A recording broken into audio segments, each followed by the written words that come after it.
సంపూర్ణ రామాయణం సులభ శైలిలో. దశరథుడు వశిష్ఠ మహర్షికి నమస్కరిస్తూ, గురువర్య, మన ఆహ్వానాలు అందుకొని పుడమిలోని భూమీశ్వర్లందరూ వచ్చారు. అత్రి, గాలవ, గౌతమి, రోమహర్ష, రోమపాద, భృగు, జమదగ్ని, చవన, ప్రభూత మొదలైన మహనీయులంతా విచ్చేశారు. కానీ విశ్వామిత్ర మునీంద్రుడు మాత్రం ఏ కారణం చేతనో రాలేదు అన్నాడు. వశిష్ఠుడు చిరునవ్వుతో దశరథుని చూస్తూ, మహారాజా, ఆహ్వానం అందుకున్నట్లయితే విశ్వామిత్ర మునీంద్రులు తప్పక వేంచేస్తారు. ఆయన ఒక గొప్ప యజ్ఞాన్ని నిర్వహిస్తున్నట్లు విన్నాను. బహుశా ఆ మునీంద్రులు రాకపోవడానికి ఆ యజ్ఞమే కారణం కావచ్చునేమో అన్నాడు వశిష్ఠుడు. అదే సమయంలో బ్రాహ్మణ బృందం నుండి వశిష్ఠుని పక్కగా వచ్చి నిల్చున్న విశ్వామిత్ర మహర్షి, లేదు వశిష్ఠ మునీంద్ర, విశ్వామిత్రుడు ముఖ్యంగా ఇప్పుడిక్కడికి రావడానికి ఆ యజ్ఞమే కారణం అన్నాడు.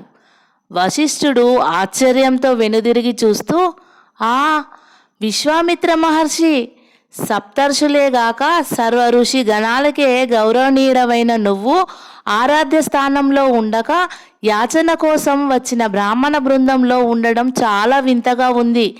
నీ రాక కోసం నిరీక్షిస్తూ మా దశరథ సార్వభౌముడు చాలా ఆందోళన చెందుతున్నాడు అన్నాడు.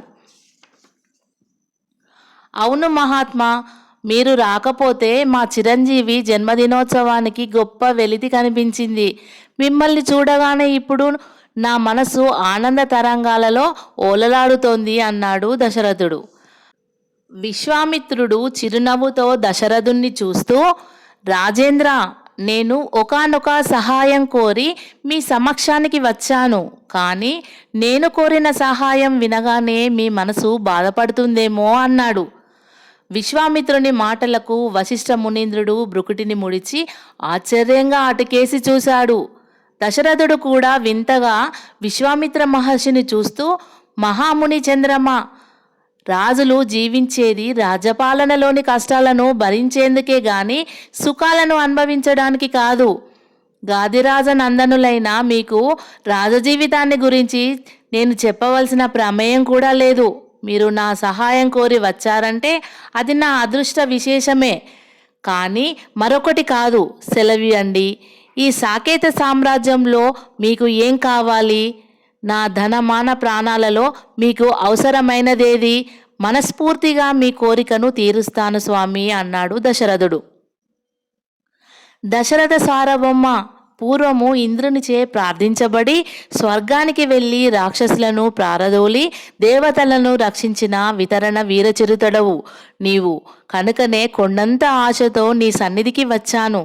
నా రాకకు నీ ఆహ్వానం కూడా కొంత బలాన్ని చేకూర్చింది. నీవు నా కోరికను తప్పకుండా తీరుస్తావని నా చేతిలో చేయి వేసి మాట ఇవ్వాలి అంటూ కుడి చేయిని దశరథుని ముందుకు సాచాడు విశ్వామిత్రుడు.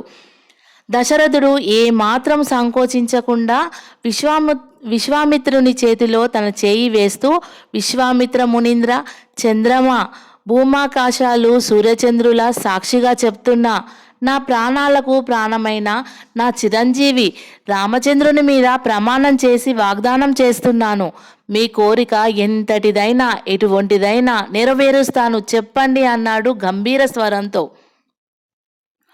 ఆ పరిణామం ఎక్కడికి తీసుకువెళ్తుందో, ఏం చేస్తుందో ఏమి ఊహించకుండానే దశరథుడు విశ్వామిత్ర మహర్షికి అంత గొప్ప ప్రమాణాలతో వాగ్దానం చేసినందుకు తీవ్రంగా ఆలోచిస్తూ వశిష్ఠుడు అలాగే ఆ ఇద్దరిని చూస్తూ ఉండిపోయాడు. విశ్వామిత్రుని కోరిక. దశరథుడు అలా వాగ్దానం చేయగానే పరమానంద భరితుడై, దశరథ మహారాజా, అర్తుల కోరికలను తీర్చడంలో సూర్యవంశ రాజన్యులకు మరే రాజులు సాటిరారని మీ వంశానికి తరతరాల నుంచి ఆనవాయితీగా వస్తున్న ఆచార ధర్మాన్ని నిలబెట్టుకుంటున్నావు సుమా. ఇహ విను, నాకు నీ కుమారుడైన రాముడు కావాలి అన్నాడు నిశ్చలంగా విశ్వామిత్రుడు. ఆ మాటలకు దశరథుడు ఉలిక్కిపడ్డాడు. విపరీతంగా ఏదో విన్నట్లుగా చలించిపోతూ కళ్ళు పెద్దవి చేసి విశ్వామిత్రుణ్ణి అయోమయంగా చూస్తూ, ఏమన్నారు స్వామి? నా కుమారుడైన రాముడు కావాలా అని రెట్టించాడు. అవును దశరథ రాజేంద్ర అన్నాడు దృఢంగా విశ్వామిత్రుడు. వశిష్ఠుడు మౌనంగా నిల్చొని ఆ ఇద్దరినే చూస్తూ ఉండిపోయాడు. అవును మహారాజా, నాకు రాముడు కావాలి అన్నాడు విశ్వామిత్రుడు తిరిగి. మహాత్మా, ఈ శుభ సమయంలో నన్ను పరీక్షించడానికి వచ్చారా అని వినయంతో ప్రశ్నించాడు దశరథుడు.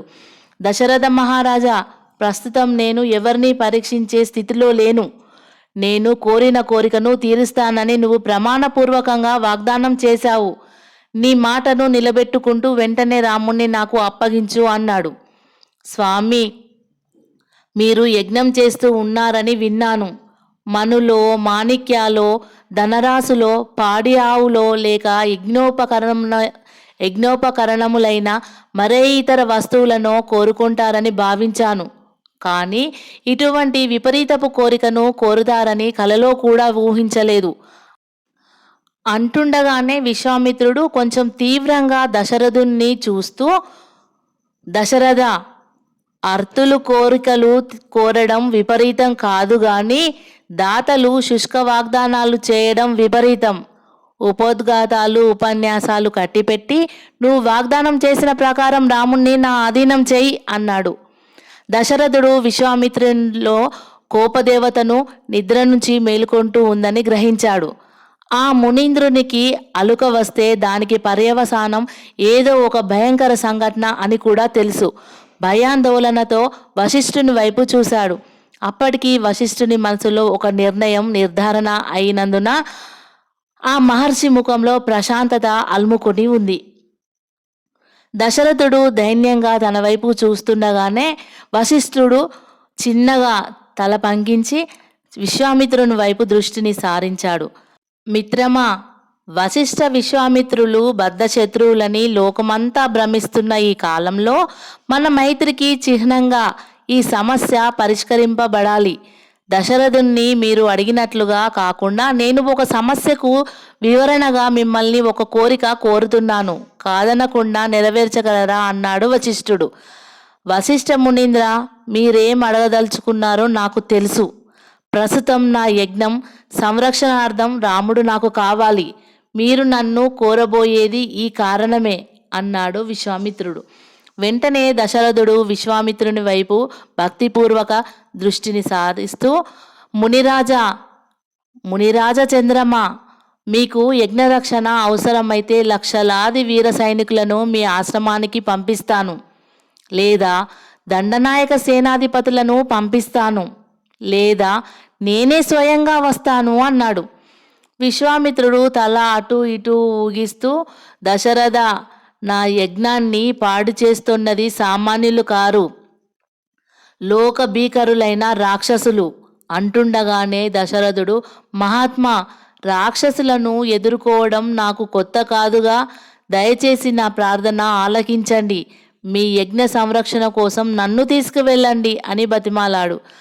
లేదు దశరథ, ఆ కార్యం రాముని వల్లనే జరగాలి.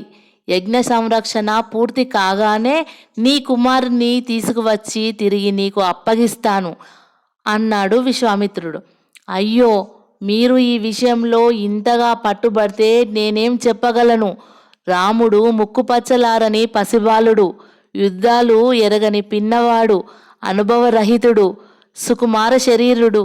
అటువంటి వాణ్ణి ప్రారంభంలోనే రాక్షసుల మీదికి యుద్ధానికి పంపమని కోరడం మీకు ధర్మమా స్వామి అన్నాడు దశరథుడు. ఆ మాటలకు విశ్వామిత్రుడు దండతాడిత భుజంగ పుంగవునిలా బుసలు కొడుతూ, దశరథ, నేను ధర్మపన్నాలు నేర్చుకోవడానికి నీ వద్దకు రాలేదు. ఇచ్చిన మాటను నిలబెట్టుకుంటావో అసత్యవాక్ పరిపాలకునివై సూర్యవంశానికి మాయను మచ్చను తెచ్చుకుంటావో నిర్ణయించుకో అన్నాడు తీవ్రంగా. క్షమించండి మహాముని, అవసరమైతే నా ప్రాణాలైనా ఇవ్వగలను, కానీ నా రాముణ్ణి మీతో పంపలేను అన్నాడు దశరథుడు. నీ చివరి నిర్ణయం ఇదేనా?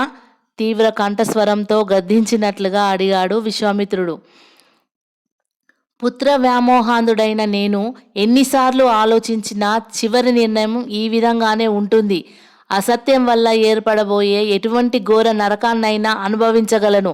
తరతరాల నుంచి చెక్కు చెదరకుండా ఉన్న సూర్యవంశ ప్రతిష్ట భంగమైనా భరించగలను, కానీ నా చిరంజీవిని మాత్రం మీతో పంపలేను అన్నాడు దశరథుడు నిష్కర్షగా.